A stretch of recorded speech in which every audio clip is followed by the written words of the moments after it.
My advice is just do things that are true to you. Most things that I'm involved with are extension of being creative. Rockaway is a clothing company. So I would just say get involved in things that you love, and also have a standard for yourself and have some sort of integrity, and try to, find some sort of truth in what you're doing.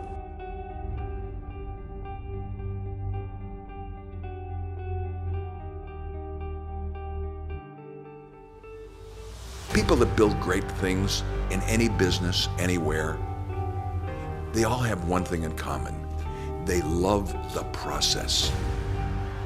If you start a building or a company because it's money, and you can't wait to get the building finished so you can have the cash flow, you'll get the building finished and you'll probably have the cash flow. But if you love the idea of creating a building, you love the process of solving the problems, of digging into the details, of tearing up the paper and over again revisiting a room, a lobby, a restaurant, to get it so that it really feels good. If you've got a passion for process, you're the kind of a person, if you're surrounded by good colleagues, then that's a team that produces superior projects.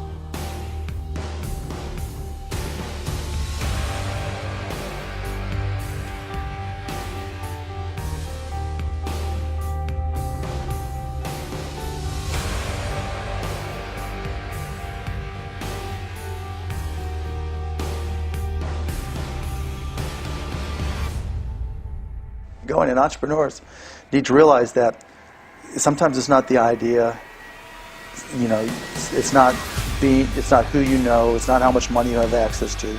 It's really finding something that you really love to do. I had no idea I loved computers and technology, none.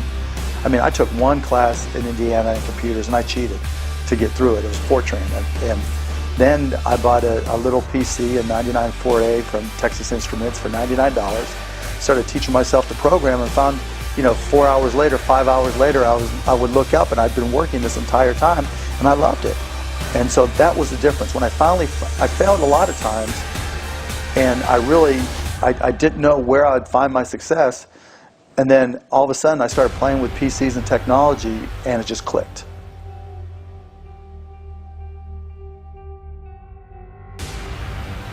I loved what I was doing. I decided if I was going to do a job, I loved what I was doing. I would walk around and I would dance and sing as I was delivering my papers, and that kind of helped me for the future of what I wanted to do. And that was just being a young entrepreneur. I thank God every day that I'm blessed with the chance to do something that I love doing. But I feel anybody could do something that they love doing if they go after it in the right way, if they go after it with the love. The motivation for it is the love, and the love of leaving a legacy behind, more than the selfishness of just doing it for money or doing it to blow up or to be the man or the woman or to have the fame. If you do it to make history, if you do it to change people's lives, to make people feel good, to make yourself feel good, it's just gonna come naturally.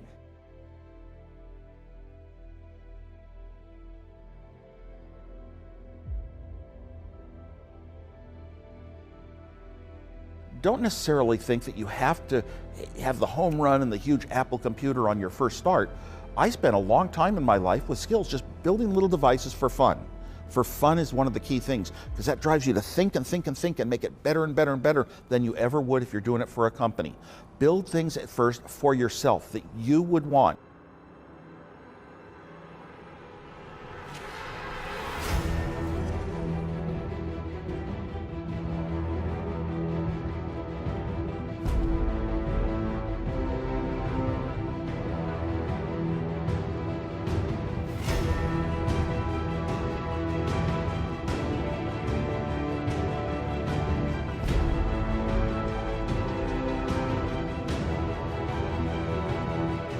First of all, you have to make sure that this thing is for you and it's who you are, and you're built for this.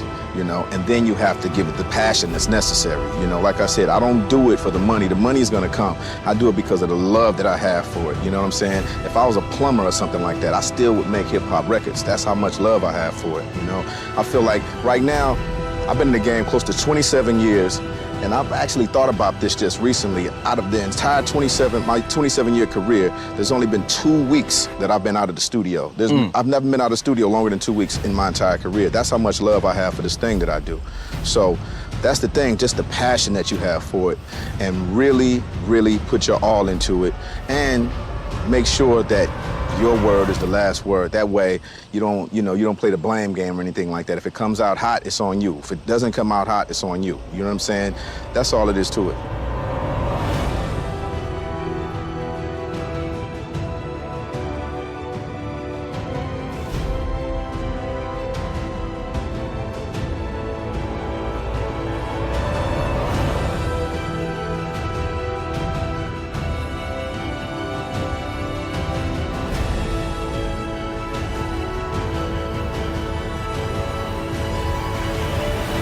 The difference between people who are successful and not are those who are successful seem to know from age of 7 or 8, maybe older, you know, they're very in tune with what they love.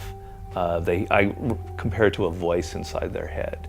Not literally a voice, but it's something saying, you really are drawn to this subject.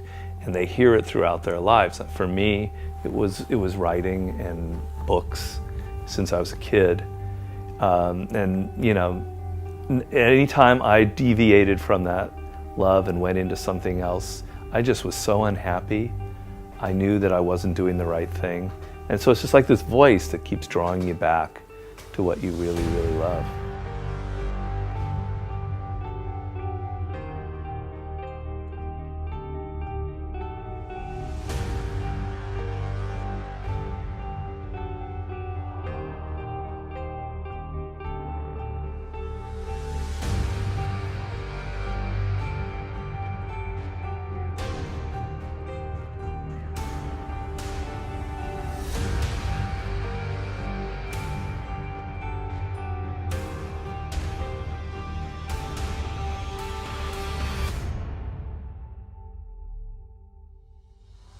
You know, I think that success in business is a very difficult thing to achieve. And it's more difficult today probably than any other time, despite the vast number of opportunities. And as it relates to finding your calling in terms of what the opportunity or the entrepreneurial adventure is going to be, it has to be linked to something that you are so passionate and crazed about, that you're willing to knock down walls and climb mountains and do the things that are going to put yourself in a position of sacrificing so many other things for its success. And you can only do that when there's a compelling underlying feeling that you have that this is something I'm going to fight to the death for. And without that, I think it's going to be a commodity-based experience, not only for the customer, but for you. And I think you can't really succeed at the levels that you want to unless you find that thing that you're so passionate, excited, and in love with. And I think because you've got to, along the way, you're going to have to convince so many other people to believe in you and the idea and the opportunity, and the struggle and the obstacles that are going to come can only be overcome by this passion that you have, in which you're going to be able to get people to follow you over those hurdles. I know it sounds a little bit sophomoric, but it's so true.